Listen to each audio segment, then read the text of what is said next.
নমস্কার। মুক্ত বাংলার একটি ডিজিটাল চ্যানেল মুক্ত আবহ।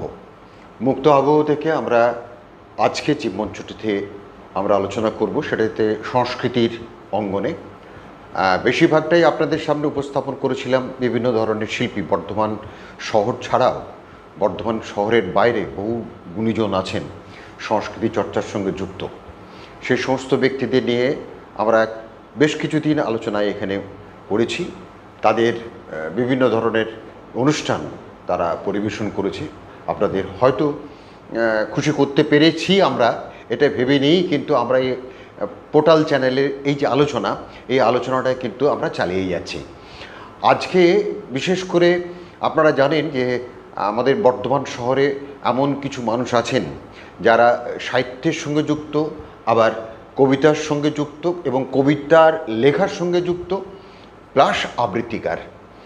সেই মানুষ আমাদের বর্ধমানে আছেন বেশ কিছু। তার মধ্যে আজকে আমরা যারাকে পেয়েছি তিনি হলেন চিরঞ্জীব ঘোষ। আপনাকে নমস্কার। নমস্কার। চিরঞ্জীববাবু একজন শিক্ষক, কিন্তু একজন সাহিত্যিক এবং কবি, পাশাপাশি তিনি আবৃত্তিও করেন।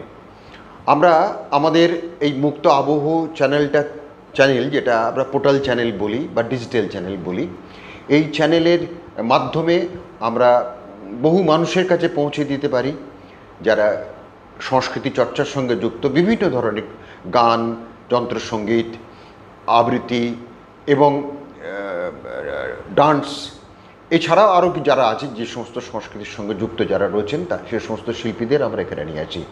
আজকে আমরা একজন কবিকে পেয়েছি, তার কাছ থেকে আমরা কিছু কবিতা শুনব এবং বর্তমানে তার ভাবনা চিন্তা সাহিত্য সম্পর্কে বা কবিতার সম্পর্কে, কিভাবে তিনি কবিতাটাকে ভাবেন, কিভাবে সাহিত্য চর্চার সঙ্গে যুক্ত হয়েছেন সেটা নিয়ে আমরা আলোচনা করব।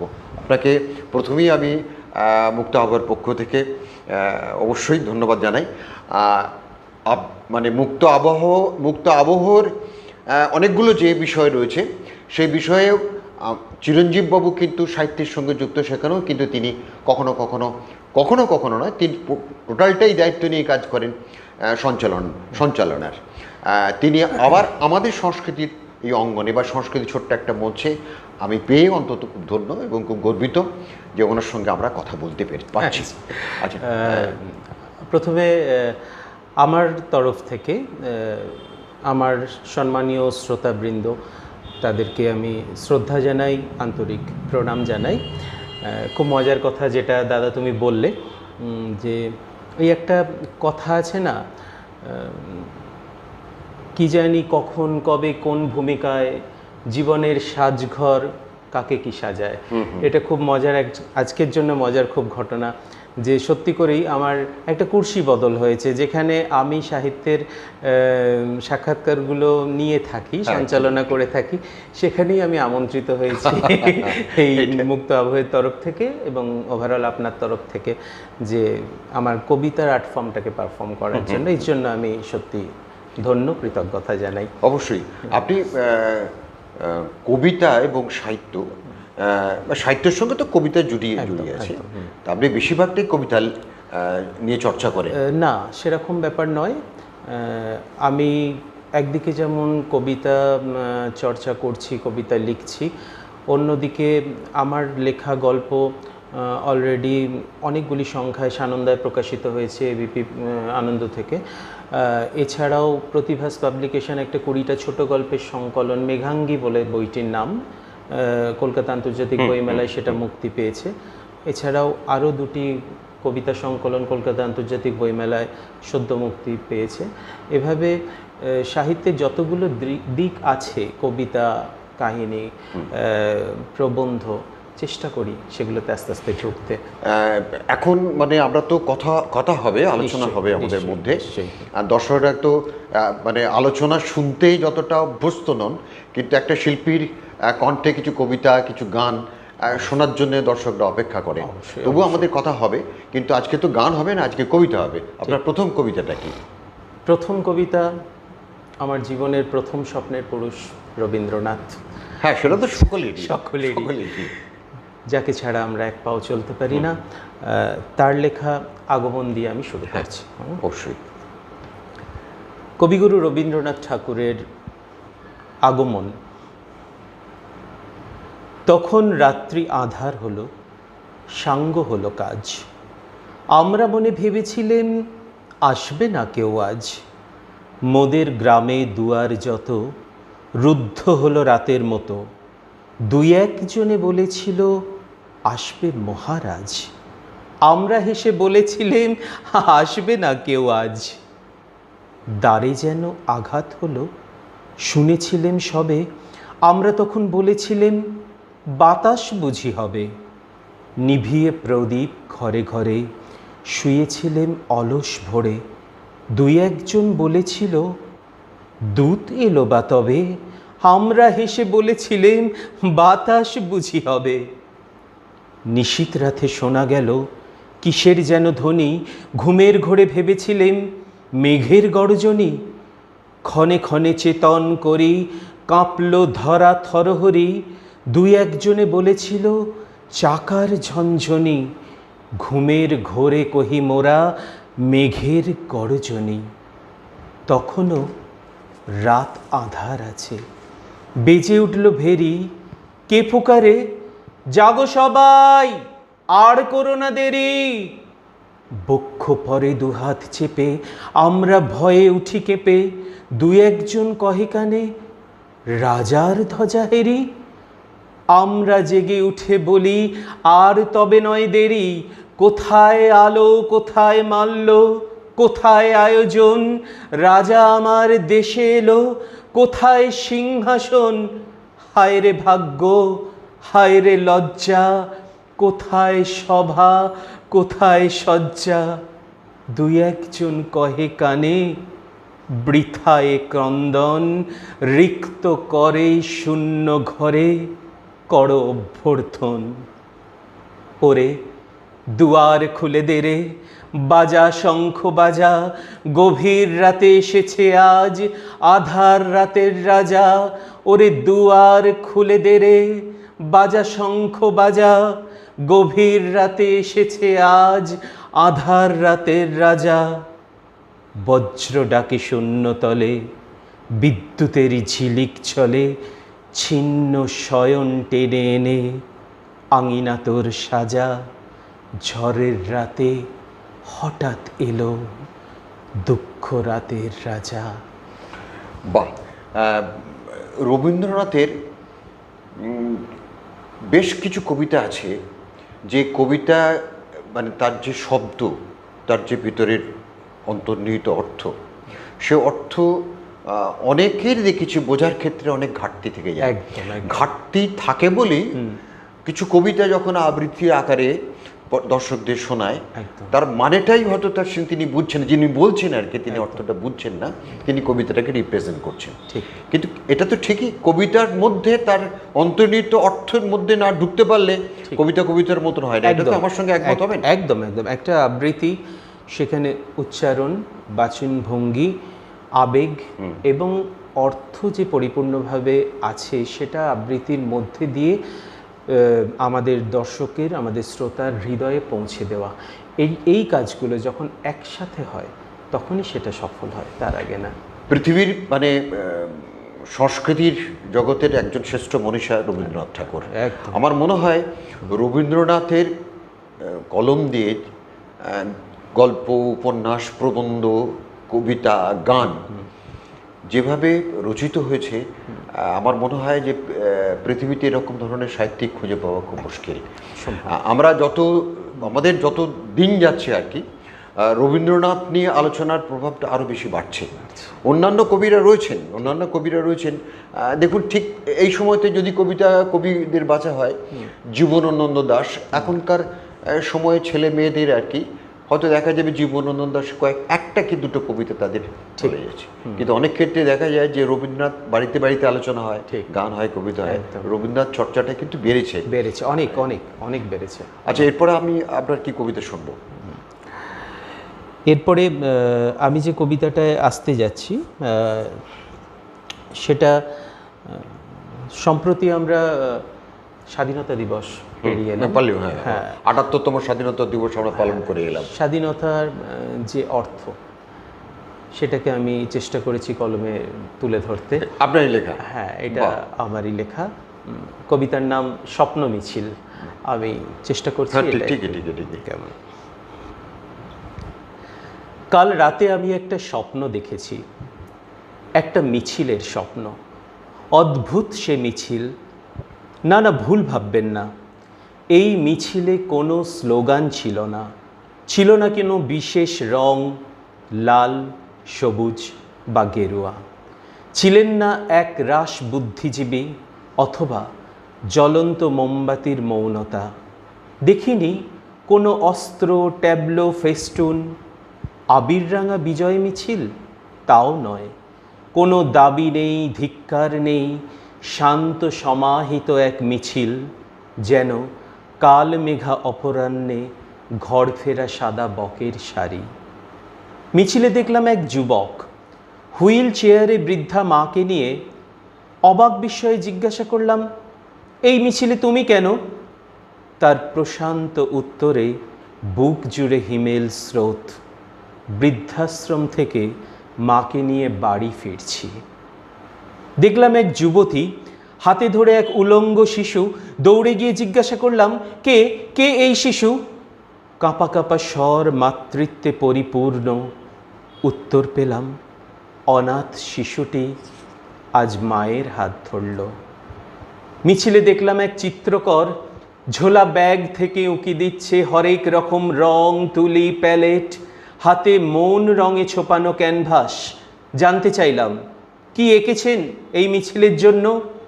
উদাস দৃষ্টি আকাশে ছড়িয়ে দিলেন, বললেন, ওই দেখুন পশ্চিমে কালো সূর্য ডুবছে, আর পূব আকাশে নতুন সূর্য, শুধু লাল লাল আর লাল।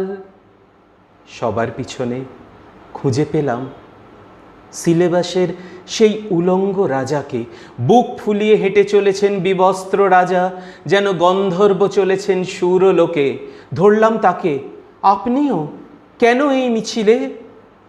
বললেন, আমার চোখে চোখ রাখো, ঘুমো ঘোরের বাসি স্বপ্নগুলো দেখো আজ অমল তাস হয়ে ফুটেছে আমার সামনে। ভারতবর্ষ আমার সামনে, স্বপ্নের ভারতবর্ষ আমার সামনে, আশার ভারতবর্ষ আমার সামনে, আলোর ভারতবর্ষ। বাহ, ভীষণ ভালো কবিতা। মানে লেখা, তার শব্দচয়ন বা টোটালটি বিষয়বস্তু ভীষণভাবে আপনি রিপ্রেজেন্ট করলেন। এবং লেখার মধ্যে যে একটা কোথাও স্বাধীনতাকে নিয়ে বিষয়বস্তু, স্বাধীনতা পেয়েছি আমরা, ঠিক কথা, স্বাধীনতা পালন করি, ঠিক কথা, সেই তার মধ্যে যে আমাদের যে আবেগ, এই আবেগ থেকে যে বিদ্রোহ, আবেগ থেকে যে মানে আমরা চাই আর কি, জনগণ এই স্বাধীনতা পাওয়ার পরে সেই দেশটাকে সেই ধরনের ভাবে, সেইভাবে ঠিক মানে আমাদের তৈরি করা বা স্বাধীনতাকে সামনে নিয়ে দেশটাকে এগিয়ে নিয়ে যাওয়া, সে ভাবনা কি বর্তমানে রয়েছে? আগে মানুষের মানবিক হয়ে ওঠা প্রয়োজন আমার মতে, তারপরে স্বাধীনতার যে প্রয়োগ সেটা আসতে পারে। না, আপনার এই কবিতার প্রথমের দিকে মানে কিছুটা বোধহয় প্রতিবাদের সুর ছিল, কিছুটা, তাই তো? কিন্তু এই প্রসঙ্গক্রমে এখন বলি আর কি, দেখুন বহু কবি আছেন নিজেদের ভাবনা থেকে সামাজিক প্রেক্ষাপটকে রেখে আর কি, কোথাও দুঃখের ছবি, কোথাও বিরহের, কোথাও প্রতিঘাতের, কোথাও বিদ্রোহের বা প্রতিবাদের মানে কবিতা লিখে চলেছেন। কিন্তু বর্তমানে কিছু মানে বেশ কয়েকদিন ধরে একটা ঘটনা ঘটছে, আপনি জানেন, আরজি করের ঘটনা। কি ভয়াবহ ঘটনা, কি দুর্বিষহ। এটা নিয়ে উত্তাল শুধু পশ্চিমবঙ্গে নয়, ছাত্রছাত্রী নয়, বহু মানুষ এর প্রতিবাদের জন্য পথে নেমেছে। কিন্তু আমি একটা কথা বলি, ভারত ছেড়ে বাইরেও লেগেছে, না শুধু ঠিক ভারতে আরো যাচ্ছে, আর ক্রমশ বাড়ছে। কিন্তু এই ধরুন, আমি অন্য কবিদের কথা বলবো না, নজরুল স্বাধীনতার আমলে তিনি বিদ্রোহী কবিতা লিখেছিলেন, একদম, রবীন্দ্রনাথ লিখেছিলেন, একদম। আবার পরবর্তী সময়ে মানে সুবোধ সরকারও তিনি কিন্তু লিখেছেন, মেয়েটিকে নিয়ে লিখেছেন আর কি। সুবোধ সরকারের বহু কবিতা আছে, ঠিক। যে কবিতা আছে যে বিদ্রোহের কথা বলে। সমাজে না, সমাজের মানে যেখানে দেখবে যে জঘন্য কাজ হচ্ছে, মেয়েদের ওপর অত্যাচার হচ্ছে, সেরকম ধরনের কবিতা সুবোধ সরকার লিখেছে। কাজ করেছে। কিন্তু মনে হয় না কি এই ইদানিং কবিদের মধ্যে আর সেই কবিতার সুর বা কবিতার কথা, মানে সোচ্চার হওয়ার মতন কথা, প্রতিবাদ স্বরূপ কথা বেরোচ্ছে? না, পাচ্ছি না। কেন সেটা মানে পাচ্ছি না। কবিরা কি তাহলে কি কবিরা কি পাচ্ছি কিছুটা না। ভয় পাচ্ছেন, বা কিছুটা কি মানে সমাজের এই ধরনের ঘটনাকে সামনে দেখুন। নিয়ে এসে যে প্রতিবাদ করা কবিতার মধ্যে দিয়ে, একদম সেটা কি হচ্ছে? সেরকম পাচ্ছি না সত্যি। কিন্তু এটা খুব সত্যি কথা, কলম হচ্ছে সবথেকে শ্রেষ্ঠ হাতিয়ার। অবশ্যই। এবং কবির হাতে যখন এটা থাকবে, এই কলম যখন থাকবে, কলম যখন কথা বলবে, তখন কবির মনের কথা বলবে, তখন কিন্তু তা দিয়ে অনেক কিছু সমাজের কাজ করা যায়। কিন্তু এখন আমি সেটা পাচ্ছি না। বহু অনেক বড় বড় কবি, তারা কিন্তু কেন জানি না নিজেদেরকে গুটিয়ে নিয়েছেন, তারা নিজেদেরকে প্রকাশ করছেন না, অথচ এটা খুব প্রয়োজন করা প্রয়োজন। অবশ্যই প্রয়োজন, মানে সমাজের ক্ষেত্রে, একটা দেশের অবশ্যই, ক্ষেত্রে, আমি অবশ্যই। রাজ্যের ক্ষেত্রে বলছি না। অবশ্যই। একটা তিনি যে রাজ্যের লেখক হন, কবি হন, তিনি যা লিখবেন তে সর্বভারতীয় স্তরেতে লিখবেন, সেই কবিতা তো অন্য ভাষাতেও অন্য জায়গায় চলে যেতে একদম। পারে। আজকে সমাজে যে রোগ আমাদের বাংলায় ধরেছে, সেটা হয়তো পরবর্তীকালে বাংলা ছাড়িয়ে অন্য স্টেটে ধরতে পারে, অন্য দেশে ধরতে পারে, কিন্তু তাদের এই লেখা হয়তো সমাজের সমস্ত মানে আগত দিনগুলোতেও এটা কিন্তু একটা অদ্ভুত সমাজ সংরক্ষক হিসেবে কাজ করতে পারে। সেরকম লেখা যদি কবিরা রেখে যেতে পারেন, এবং সেটাতে সোচ্চার হওয়া দরকার এবং রাখা দরকার বলে আমি মনে করি। না, এখন আমরা তো কথা বলবো, অবশ্যই। এরপরে পরের কবিতা কি আপনি শোনাবেন দর্শকদের? অবশ্যই। দর্শকদের জানিয়ে রাখি যে আমাদের এই ডিজিটাল চ্যানেলে যে সমস্ত অনুষ্ঠানগুলো আপনারা দেখছেন, এই সংস্কৃতির মঞ্চ থেকে, সংস্কৃতির ছোট্ট একটা মঞ্চ থেকে, আপনারা অবশ্যই সেটাকে শেয়ার করবেন, সাবস্ক্রাইব করবেন এবং লাইক করবেন। তবেই যারা আসছেন এখানে কবিতা বলতে বা গান করতে, তারা একটু উৎসাহিত হবেন। তাছাড়াও আপনারাও জানতে পারবেন যে মুক্ত আবহাওয়ার পক্ষ থেকে সংস্কৃতির মঞ্চে যে আলোচনাটা হচ্ছে, সেটা কতটা তার সার্থকতা। আমরা শুনবো কবির একদম। কণ্ঠে। কলকাতা আন্তর্জাতিক বইমেলায় যেহেতু প্রতি বছরই, আজকে 3 বছর ধরে আমার বই প্রকাশ হয়ে আসছে, এবং বেশ কিছুটা সময় আমি ওখানেতে কাটাই। এই সময়টাতে সেখানেই একটি বিক্ষিপ্ত ঘটনা একদিন আমার চোখে পড়ে, এবং তার থেকে এই ভাবনার উৎপত্তি। আমি একটা গদ্য কবিতা, এখন যেখানে একটা সামাজিক মেসেজ দেওয়ার আমি চেষ্টা করেছি, দাদা আমি সেটা শোনাই। ঠিক ঠিক ঠিক। আমার কবিতার নাম ছাই মাখা ধ্রুবতারা। আচ্ছা। কলিকাতা আন্তর্জাতিক বইমেলা প্রাঙ্গণ, মাইকে সুরেলা কণ্ঠে ঘোষণা হচ্ছে, সকল পুস্তক প্রেমীকে স্বাগত জানাই, উপভোগ করুন এই নান্দনিক বইমেলা। মূল্যবান সামগ্রী, মানি পার্স, মোবাইল নিজের দায়িত্বে রাখবেন। আচমকা ভিড়ের মধ্যে হইচই বিঁধে গেল। নবনীবাবু চিৎকার করতে লাগলেন, ধরুন ধরুন, ওই যে পালালো, আমার পার্স ছিনতাই করে পালালো, পুলিশ পুলিশ পুলিশ। সবাই দেখলে অনতি দূরে খালি গায়ে তেল কুচকুচে একটি কৃষ্ণ কিশোর ছেলে হরিণের গতিতে মিশে গেল জনসমুদ্রে। সাদা পোশাকের পুলিশ এলেন, বললেন, এরাই তো ভবিষ্যতের মাফিয়া। সাহিত্যিক এলেন কাঁধে সংস্কৃতির ঝোলা নিয়ে, বললেন, এই শহর সমাজবিরোধীদের আঁতুর ঘর। এলেন বিরোধী দলনেতা, বললেন, এরাই তো বড় হয়ে ভোট ব্যাংক সামলাবে। নবনীবাবু দীর্ঘশ্বাস ছাড়লেন, বললেন, আমার পাসপোর্ট, আমার ড্রাইভিং লাইসেন্স সব গেল। ঘণ্টা চারেক পরের ঘটনা, নামজাদা এক শিশু সাহিত্যের স্টল, সামনে জটলা চলছে, একটি নগ্ন বক্ষ কৃষ্ণ কিশোর ছেলে, তেলহীন রুক্ষ চুল, সবাই তাকে ঘিরে ধরেছে, যেন দিনের আলোয় ভুলক্রমে বেরিয়ে পড়া পেঁচাকে ঘিরে কাকের দল। বেশ কিছু লোক 2-1 ঘা প্রহার করতেও ছাড়ল না। হঠাৎ সেই সুরেলা কণ্ঠে মাইকে আবার ঘোষণা, নবনীমোহন দত্ত, আপনার খোয়া যাওয়া মানি পার্সটি আততায়ী সহ ধরা পড়েছে স্টল নাম্বার 337-এর সামনে। আপনাকে আসতে অনুরোধ করা হচ্ছে। প্রশাসনের এহেন সুচারু পদক্ষেপে আমরা গর্বিত। খোয়া যাওয়া পার্স এই মাত্র নবনীবাবু হাতে পেলেন, ধীর পায়ে এগিয়ে গেলেন ছেলেটির দিকে। ভিড়ের মধ্যে মাথা নিচু করে দাঁড়িয়ে, সবার দৃষ্টির কেন্দ্রবিন্দু এই ছেলে, সমাজের চোখে চোর, ছিনতাইকারী। গম্ভীর গলায় নবনীবাবু জিজ্ঞাসা করলেন, কি নাম, কোথায় থাকিস? ধীরুত্তর ছেলেটি মাটির দিকে তাকিয়ে। পড়াশোনা করিস? ছেলেটি অস্ফুট স্বরে বলল, হ্যাঁ। হুঙ্কার দিয়ে উঠলেন স্টল নাম্বার 337-এর মালিক। বললেন, পড়াশোনা না ছাই, পকেট মার, আবার ঢং করে আমার কাছে বই কিনতে এসছে। মারুন মারুন, সোজা জেলে ভরুন। নবনীবাবু ধাক্কা খেলেন। বই কিনতে? বললেন, কি রে, তুই বই কিনবি? ডেনড্রাইট খাবি না, বিড়ি সিগারেট খাবি না, বই কিনবি? মাথা নাড়ে ছেলেটি। কি বই চাস? ছেলেটি বলল, সুকুমার সমগ্র। আর চাঁদের পাহাড়। হ্যাঁ রে, আর কিছু? গোরা। জনসমুদ্রের কোলাহলে হঠাৎ নেমে আসে হিম শীতল নিস্তব্ধতা।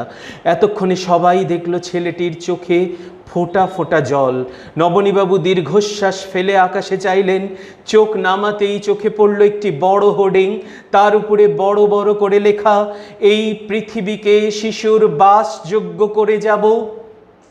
বাকিটা আর পড়তে পারলেন না, বাকিটা আর পড়া হয়ে উঠল না। চোখের জলে সব ঝাপসা হয়ে এলো। খুব সুন্দর, মানে দুটি কবিতা তো আপনার লেখা, দুটো কবিতাই শুনলাম। দুটো কবিতার মধ্যে একটা অদ্ভুত একটা বার্তা রয়েছে। চিরঞ্জীব বাবু, আপনাকে আমার একটা কথা জিজ্ঞাসার আছে। সেটা হচ্ছে যে, মানে খুব আলোচনা হোক, একটু আলোচনা হোক। বর্ধমান শহরে বহু কবি আছেন, অবশ্যই তাদের মানে সম্বন্ধ লিখছেন বলে, কিন্তু কিছু কিছু কবিতা আছে যে কবিতাটার হয়তো সেই কবি হয়তো তার কবিতার অর্থ বোঝেন না, লিখে যান। কবিতার মধ্যে যদি আধুনিক কবিতা হয় কিছুটা অন্তত তো ভেতরের যে মানে অন্তর্নিহিত অর্থ কিছুটা তো প্রকাশ হবে। কবিতা লিখলেই হলো না, তার অন্তর্নিহিত অর্থ মানুষের কাছে পৌঁছানো দরকার। দাদা, এই বিষয়ে আমি যে কথাটুকু বলতে চাই আপনাকে, সেটা হলো যে সবার কাছেই সবটুকু যে বদ্ধ হয়ে উঠবে এমন ব্যাপার নয়।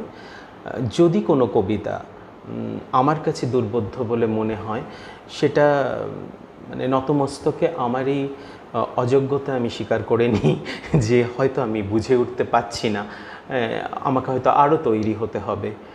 কবি হয়তো নিশ্চয়ই কোনো একটা চিন্তা ভাবনা নিয়ে কোনো একটা বার্তা দেওয়ার জন্য হয়তো কবিতাটি লিখেছেন, কিন্তু হয়তো আমি বুঝে উঠতে পারছি না। এটা কিন্তু আমার বক্তব্য আর কি। না, তবে সাধারণত সহজ সরলভাবে চিন্তা করে সহজ সরলভাবে লিখে যদি মানে শ্রোতার বা দর্শকের বা পাঠকের মন ছুঁতে পারি, তাহলে আমার মতো ভাগ্যবান আর কেউ থাকবে না। না ঠিকই, মানে বড় বড় যে কবিরা রয়েছেন, আমি রবীন্দ্রনাথকে বলছি আর কি। রবীন্দ্রনাথের কিন্তু অ্যাকচুয়ালি বহু কবিতা আছে যে কবিতা তার কিছুটা হয়তো আমরা অনেকটাই বুঝি না, কিন্তু কিছু কিছু যে মানে কবিতা আছে যার বার্তাটা ভীষণভাবে আমাদের অন্তরে আঘাত। আবার কিছু কবিতা যেগুলো ডাইমেনশনাল অর্থ দেয়, এক একজনের কাছে এক একটি অর্থ হিসেবে উঠে আছে, এমন কবিতাও কিন্তু অনেক মানে রবীন্দ্রনাথ ঠাকুরের কাজ আছে, বা অনেক বড় বড় কবিও সেগুলো করে যাচ্ছেন। সেগুলোর ক্ষেত্রেও আমি বলবো যে খুবই সুন্দর যে সত্যিই তাই। একটা হিরে যদি বিভিন্ন দিক থেকে বিভিন্ন রং নিয়ে চমকায়, ক্ষতি কি আছে তাতে, ঠিক না? আচ্ছা, ঠিক আছে, আমরা আলোচনা করব এরপরে। আমি আবার দর্শকরা নিশ্চয়ই আপনার ভীষণ দুটো ভালো কবিতা আপনি বললেন আপনাদের নিজের লেখা, এরপরের কবিতাটা কি আপনার নিজের লেখা? হ্যাঁ, আমি নিজের লেখা। ঠিক আছে, হোক তাই হোক না, আপনার নিজের লেখাই কবিতা হোক। একটু শিশুদের কথা ভাবি এবার। না, আমি এই কারণেই আলোচনা করতে চাইলাম যে দেখুন 500 জন কবি আছেন, হল ভর্তি আছেন লোক, কবিরা কবিতা বলছেন, কিন্তু অনেক কবিরা কবিতা বলছেন কিন্তু কবিরা শুনছে না। কিন্তু কবিরা শুনছে না মানে কি, মানে যদি দেখা যায় যে কবিতার মধ্যে একটা আবেগ আছে, বার্তা আছে, তীব্রতা আছে, ঠিক কথা, শব্দের একটা শব্দ চয়নগুলো সাংঘাতিক, তখন কিন্তু আপনার মনকে অবশ্যই সজাগ করবে যে কবিতাটা শুনি। একদম কিন্তু সেই কারণেই বলছি অনেকে একদম, কবি একদম। আমি তবু ঠিক বলছি। আরও একটা কথা দাদা, আমার যেটা ব্যক্তিগতভাবে মনে হয়, সত্যি কথা বলতে কি, প্রত্যেকটি কবিতা তো এক কবির কাছে সন্তানের মতো। এবার আমরা, অন্তত আমার একটা ব্যক্তিগত মতবাদ এটা, যে আমি যখন আপনাকে একটা কবিতা শোনাচ্ছি, আমি যখন সামনে উপস্থিত দর্শকবৃন্দকে একটা কবিতা শোনাচ্ছি, তখন অবশ্যই আমি চাইবো না যে আমার সন্তানকে যেমন তেমনভাবে আর কি আমি তাদের সামনে উপস্থাপন করি। আমি চেষ্টা করব যে যতটুকুই দক্ষতা আমার ভেতরে থেকে থাক আবৃত্তি করার, সেইটুকুকে প্রয়োগ করে আমার সন্তানটিকে আমি একটু নিবেদনযোগ্য করে ওদের সামনে তুলে ধরি। এবারে সত্যি কথা বলতে খুব ভালো কবিতা, কিন্তু আমি কবি হিসেবে হয়তো সেইভাবে তাদের কাছে রিপ্রেজেন্ট করতে পারছি না, তারা আকর্ষণ হারাচ্ছে। কিন্তু এই কবিতাই যদি একজন সফল আবৃত্তিকারের কণ্ঠে পড়ে, তাহলে হয়তো সে প্রাণ পেতে পারে। যাক, কবিরা কবিতা লিখবেন, একদম। অবশ্যই তারা শ্রদ্ধেয় ব্যক্তির সম্মান জানিয়ে বলছি, কলম চলুক, চলো। কলম চলুক, শব্দ সেখানে তৈরি হোক, নতুন নতুন শব্দ তৈরি হোক, কবিতা শুনবো। শিশুদের নিয়ে কাজ বড় কমে গেছে মানে আমাদের সমাজে, সত্যি কথা বলতে কি, কিন্তু ওদের দিকে তাকানো দরকার। আমি একটা ছড়াতে আসি এবার। হ্যাঁ, ঠিক আছে, তাই হোক। আমার ছড়ার নাম হ্যাপি বার্থডে রাবণ। বাহ, হ্যাঁ, আমারই লেখা। দশাননের জন্মদিন আজ বিরাট আয়োজন, ভাই বিভীষণ লিস্ট বানালেন যা যা প্রয়োজন। লঙ্কা জুড়ে সাজাতে বেলুন, লক্ষ বেলুন চাই, এই উৎসবে নগরবাসীর উৎসাহের সীমা নাই। আনলো কেক ইন্দ্রজিৎ পুরো 1000 পাউন্ড, ভাইপো কুম্ভ ফাটায় cracker minimum 10 round. 300 KG basmati আর দুধ 700 মন, নিকষা মাতার হাতের পায়েস খাবেন দশানন। কুম্ভকর্ণের কর্ণখাড়া পাবেন ভোজের ডাক, 900 হাঁড়ি বিরিয়ানি করতে হবে সাফ। উড়িয়ে তুবড়ি ফাটিয়ে বেলুন, সোনার ছড়ি হাতে কেক কাটলেন রাক্ষসরাজ লঙ্কাপুরীর ছাতে। দশাননের 10টি মুখে 10টি কেক দিয়ে মন্দোদরি হাত মুছলেন সফট ন্যাপকিন দিয়ে। বাহ, হ্যাপি বার্থডে গানটা যখন খুব উঠেছে জমে, লঙ্কাপুরীর গান বাজনা হঠাৎ গেল থেমে। আনন্দের এই হাটের মাঝে শোকের আসর যেন, লঙ্কাপুরীর সাজঘরেতে কাঁদার আওয়াজ কেন? কাঁদছে বসে শূর্পণখা হীরের নলক হাতে, নাকটা গেছে নষ্টামিতে, যাবে না সে আজ ছাতে। রাবণ দাদা হুড়মুড়িয়ে ছাতের থেকে নেমে আদরে বোনকে ভরিয়ে তোলে, কান্না গেল থেমে। রাক্ষসরাজ বোনকে বলেন নাড়িয়ে 10টা নাক, নাকের জন্যে শোক কেন বোন, যা গেছে তা যাক। নোলক ফেলো, বানাবো এবার সোনার নাকের টোপর, দেখবে সবাই বাহার তার কাটা নাকের ওপর। অনেক তো হলো ছড়া শোনানো, এবার হবে যেতে লঙ্কাপুরীর বার্থডে পার্টি, খাবো যে পাত পেতে। ডুবিয়ে কবজি চাটিয়ে আঙুল, খাবার খাওয়া চাই, তোমরাও বলো আমার সাথে কে কে যাবে ভাই। বাহ, বেশ সুন্দর কবিতাটা। আচ্ছা চিরঞ্জীব বাবু, এই ধরুন আমার মনে হয়েছে, আমার কখনো কখনো মনে হয় আর কি, এই এখন তো সে ভরাট প্রযুক্তির যুগ, ঠিক, হাতে তো বড় বড় মোবাইল, এবং মোবাইলের মধ্যে সমস্ত পৃথিবী সমস্ত কিছু সেখানে ঢুকে আছে। একদম। একটা ব্যক্তি তার ইচ্ছা মতন সে তার নিজের মোবাইল ব্যবহার করতে পারে। তবু কি সাহিত্য বা যারা কবি রয়েছেন বা সাহিত্য নিয়ে আলোচনা করেন, লেখেন, তাদের সংখ্যাটা কি বাড়ছে না কমছে? অবশ্যই বেড়েছে, বাড়ছে, অবশ্যই বেড়েছে। তাহলে আমরা যে আলোচনা করি যে এখন সব ব্যক্তিরাই বা যারা শুধু মোবাইল নিয়ে ঘাটাঘাটি করে, দেখুন একটা কথা লেখালেখি বা পড়াশোনার ক্ষেত্রে অনেকটা পিছিয়ে যাচ্ছে, সাহিত্য উপন্যাস পড়ছে না। এখনকার দিনে স্কুলের ছেলেমেয়েরা যারা, তারা বেশিরভাগই কোনো বড় বড় সাহিত্যিক বা বর্তমানে যে নতুন সাহিত্যিকদের বই সম্পর্কে তার ধারণাই নেই। আসলে আমার এই ক্ষেত্রে যেটা মনে হয় দাদা, সেটা হচ্ছে বিজ্ঞানের যে কোনো একটা প্রযুক্তিগত উন্নতি কিন্তু দুটো দিক আমাদের দেয়, ঠিক তো? একটা ভালো দিকও দেয়, একটা খারাপ দিকও দেয়, এটা আছে। আমরা কিভাবে ব্যবহার করব ব্যক্তিগতভাবে আমি কিভাবে পরিবারকে ব্যবহার করতে শেখাবো বাচ্চাদের, বা আমি স্কুলেও যেখানে আমার সামনে 90টা বাচ্চা রোজ এসে বসছে শিক্ষকতা করতে গিয়ে, তাদেরকে আমি কিভাবে এই রাস্তাটা দেখাবো, সেটা কিন্তু আমার উপরেও অনেকটা ডিপেন্ড করছে। ঠিক আছে, এখন প্রত্যেকটি আর্ট ফর্মই কোথাও যেন একটা মানে প্রশংসা দাবি করে, এটা খুব সত্যি কথা। এই প্রশংসাটা কিন্তু আমি বলবো না যে খুব একটা খারাপ, এটা কিন্তু এই আর্ট ফর্মটা নিয়ে এই রাস্তাতে এগিয়ে যাওয়ার জন্য প্রশংসাটা ভীষণ প্রয়োজন, একটা মানে বুস্ট আপ করে মানুষটিকে, হ্যাঁ, এই আর্ট ফর্ম নিয়ে এগিয়ে যাওয়ার জন্য।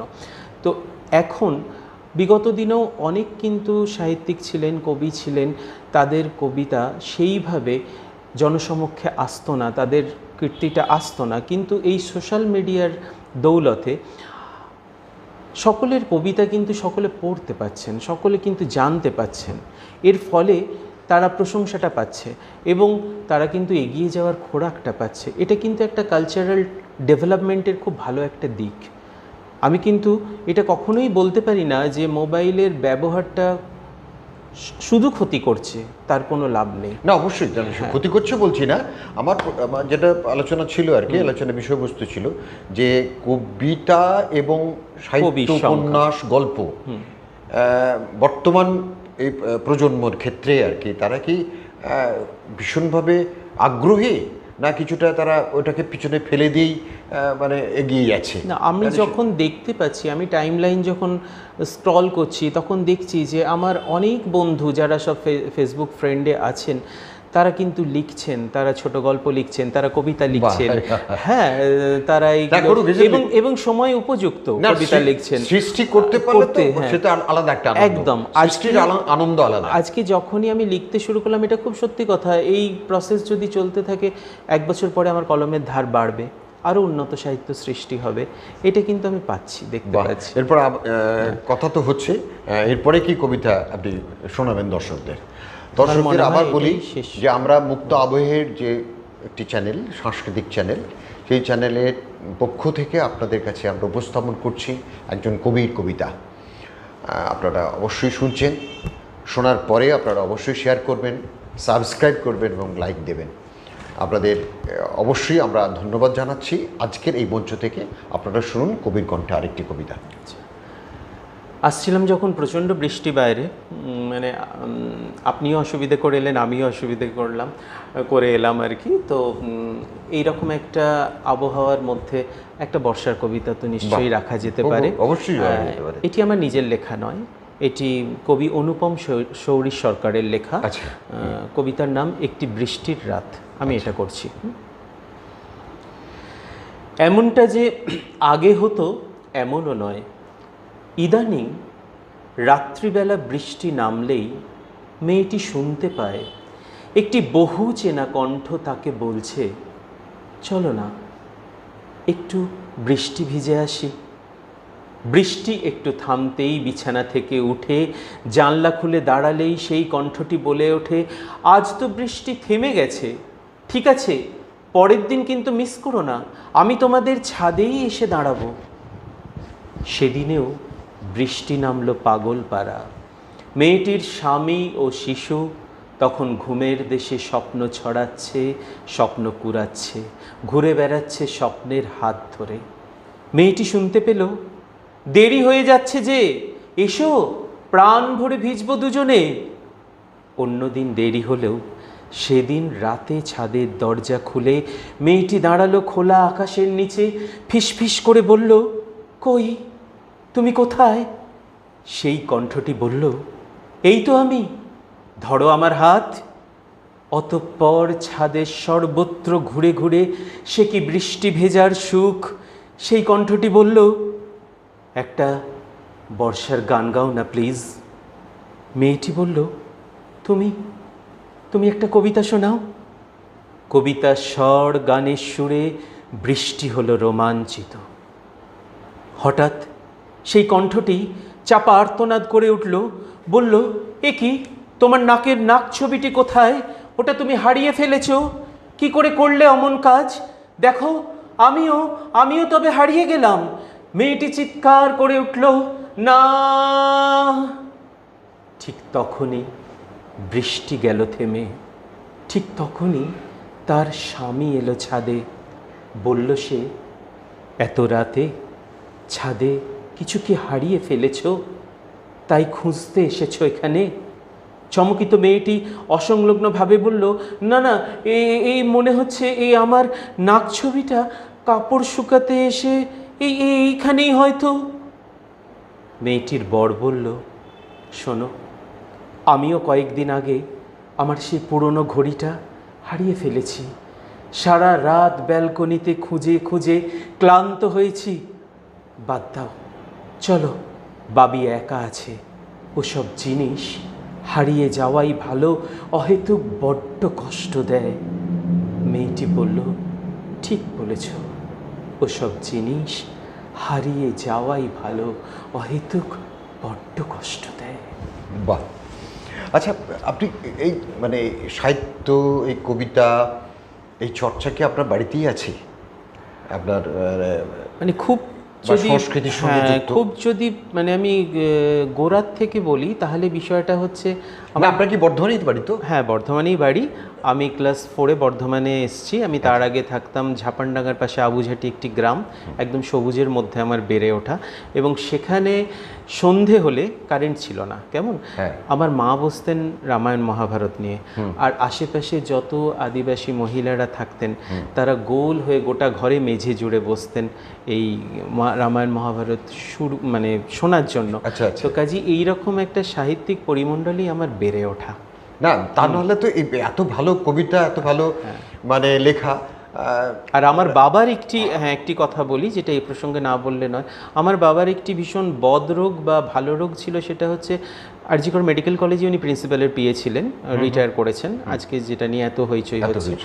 তো উনি মাসের 1 তারিখে বেতন পেয়ে আগে কলেজ স্ট্রিট যেতেন এবং এক ব্যাগ বই কিনে নিয়ে ঘরে ঢুকতেন। এটা প্রতি মাসে আমি দেখেছি, যার জন্য আমার ঘর বইয়ে ঠাসা, এবং এরকম একটা বইয়ের মধ্যেই আমি একটা পোকা হয়ে উঠেছিলাম। এখন আপনি শিক্ষকতা করেন? এখন শিক্ষকতা কোথায় করেন আপনি? বর্ধমান টাউন স্কুলে। বর্ধমান টাউন স্কুলে। লেখালেখি ছাড়া অন্য গান বা অন্য কোনো বিষয়ে চর্চা ছাড়া আর কিছু, আবৃত্তি চর্চা, নাটক ফাটকের সঙ্গে যুক্ত আপনি? না, এখনো পর্যন্ত নই। তবে চিত্রনাট্য লিখি, অনেকেই মানে আমার কাছে অনুরোধ করে, তাদেরকে লিখে দিই, করে দিই, এইটুকু পর্যন্ত। আমরা তো একবারে শেষের দিকে চলে এসেছি। আমরা কবির কণ্ঠে আরেকটি কবিতা শুনবো, দিয়ে শুনে আমরা আমাদের অনুষ্ঠানটি শেষ করব। আবার বলি, আপনারা দেখছেন যারা দর্শকরা, অনুরোধ আপনাদের কাছে, আপনারা সাবস্ক্রাইব করুন, হোয়াটসঅ্যাপে পাঠিয়ে দিন এবং লাইক করুন। মুক্ত আবহের এই মঞ্চে শুধু যে সংস্কৃতি নিয়ে আমরা আলোচনা করি তা না, বিজ্ঞান আছে, আর উনি রয়েছেন, উনিও একজন সঞ্চালক, তিনি সাহিত্য নিয়ে আলোচনা বসেন, চিকিৎসার একটা বিভাগ আছে এবং রাজনীতির বিভাগও একটা আছে। সব বিভাগ নিয়ে এই মুক্ত আবহাওয়ার একটা মঞ্চ। আজকে কবির কণ্ঠে আমাদের শেষ কবিতা, একদম শেষ কবিতা। দেশপ্রেম, ছড়া, প্রকৃতি, সব দিকটাই ছোঁয়ার চেষ্টা করেছি, শুধুমাত্র প্রেমটাকে ছুঁইনি। একটু হারিয়ে যাওয়া প্রেম নিয়ে একটা কবিতা বলে আমি শেষ করছি আজকের অনুষ্ঠান। আমার কবিতার নাম, আমার স্বরচিত কবিতা, হলুদ কাগজ। হয়তোবা রাত হয়েছে অনেক, খাবার চাপা টেবিলে, আমার কেনা প্লাস্টিক ঝুড়ি, মিষ্টি হালকা সবুজ রং। তুমি লিখেই চলেছ আপন মনে, খেয়ে নেবেন গো দাদামণি বলে কখন চলে গেছে কাজের মেয়ে। এখন তো কেউ বলার নেই, ভুলো না, ঠিক 10টায় ইনসুলিন, তার 10 মিনিট পর গোলাপি ট্যাবলেট। বিছানার চাদরে ভাঁজ দেখলে রেগে যেতে, ডিভানের কর্নার টেবিলে জলের বোতল রাখা থাকে তো। ঠিক রাত 2টোয় ওয়াশরুম থেকে ফিরে 1 গ্লাস জল খাওয়া তোমার চিরকালের অভ্যেস। পাপোশটা বেঁকে গেলে বড্ড বিরক্ত হতে, ওটা সোজা করে রেখো কিন্তু। ছাদের ওই পূব কোণে অ্যাপেল হোয়াইট সিলিংটা ঠিক যেখানে লাইট গ্রে দেয়ালের সাথে মিশেছে, দেখো একটা দুষ্টু মাকড়সা থাকে, ওকে যেন জাল বুনতে দিও না। তোমার আমার বাঁধা ঘরে কত শখ করে রং করিয়েছিলাম, তোমার মনে আছে? পর্দা কেনার দিন আমি সাইড ব্যাগে টিফিন বক্সে রেখেছিলাম লম্বালম্বি কাটা একটি আপেল, ওটার সাথে রং মিলিয়ে পর্দা কিনছি যখন, সবাই হেসেছিল। তুমি কিন্তু একটুও বিরক্ত হওনি। তোমার জুঁই বড় প্রিয়। আমার নিজের হাতে লাগানো দক্ষিণের ব্যালকনিতে ঝাঁপিয়ে পড়া গাছটা এখনও কি ফুলে ফুলে সাদা? ভাদ্রের প্রথমে ওটাকে মালি দিয়ে ছাটাতে ভুলো না। আর হ্যাঁ, এসিটা সার্ভিসিং করিও, জেটকুল মোডে যেন ঘুমিয়ে যেও না। এখন হয়তো আগের মতো আর অগোছালো নয়। এলআইসি, ফিক্সড ডিপোজিট, মেডিক্লেমের কাগজগুলো সব গুছিয়ে রাখো তো। কোনো দিন তো সেভিং সেটে ব্লেডের অভাব বোঝনি। ফোম, আফটার সেভ সব হাজির হতো বেসিন ইউনিটে ঠিক সময়। গাল তোমার দাড়িতে ভুলে যায়নি তো? তোমার মেডিটেশনের নীল বাল্বটা কেটে গেলে সারিয়ে নিও সমীরকে ডেকে। আর শোনো, সামনের নভেম্বরে তোমার লাইসেন্স শেষ হয়ে যাবে, রিনিউটা করে নিও। যদি পারো তুলসী গাছটায় রোজ 1 ঘটি জল দিও। সন্ধ্যায় একটি প্রদীপ, শুধু তোমার মঙ্গল কামনায়। হ্যাঁ গো, বাগানের ওই অমলতাসে এখনও কি রোজ আসে মৌটুসি দুটো? এখনও কি ওরা আগের মতোই গল্প করে? এখনও কি ওরা বাসা বাঁধে? হয়তোবা ঘর ভেঙেছে ওদেরও, 2 পাখি উড়ে গেছে 2 বনে। হয়তোবা হয়তোবা হয়তোবা। শব্দ যখন আমার মস্তিষ্কে আঘাত করে তখন আমি খুব সচেতন হই।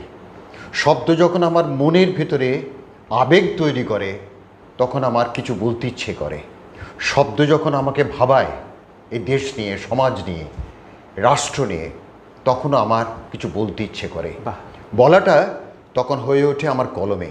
কলমের যদি তীব্রতা থাকে, কলমের যদি প্রচণ্ড আঘাত করে থাকে কোনো মানুষের মনকে, সেই মানুষ কিন্তু সচেতন হয় তার নিজেকে নিয়ে, সমাজকে নিয়ে, রাষ্ট্রকে নিয়ে। বাহ।